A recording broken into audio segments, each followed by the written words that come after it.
I wanted to sort of take a moment and talk about, with you all, and Joan, starting off, what do you think really drew Miró to coming to the United States?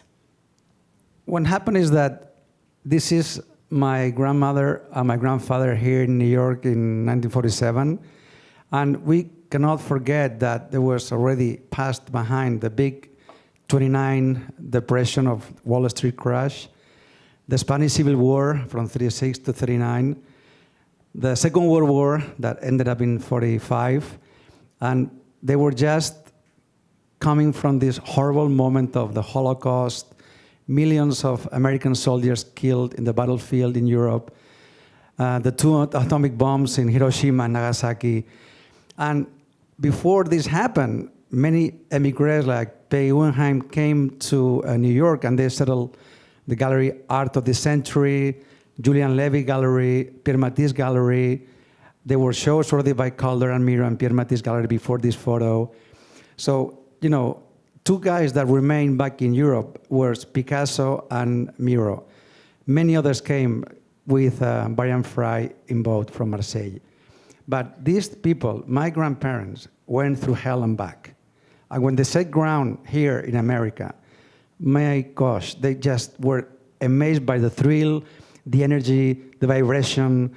He was saying, one of my beautiful times was flying over to Washington on the plane to see the lights at night, or going to see the Broadway lights. They were just amazed by the beautiful energy from New York.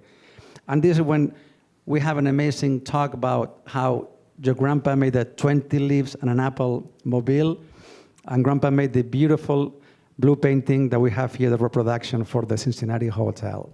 So I think that's a beautiful idea to see how they were able to just have these great works together in Cincinnati.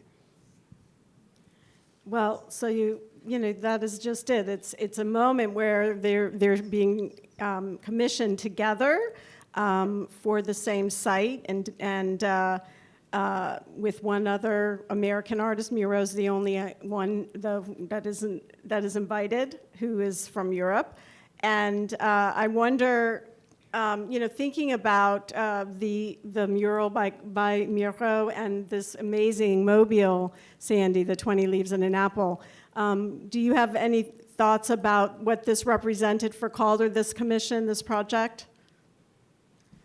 Well, for my grandfather, it was an incredible moment to finally get Miró to America. And my grandfather had a LaSalle motor car, which was one of those really, like in the old gangster movies, one of those really long cars. It seats like 9 people inside. And of course, he tore off the top. It was a convertible. He tore off the top of it and used it like a pickup truck. Then there was a fire in it, but he kept driving it. So he went out to the airport to pick up the Miros, but they never showed up.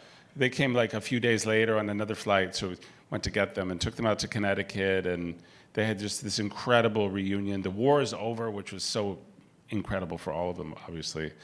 So to have a moment where they're both making works for the same place, for the Terrace Plaza Hotel, was really, really exceptional, really, really exceptional. It was like, I think as close as they came to occupying the same space together as a commission.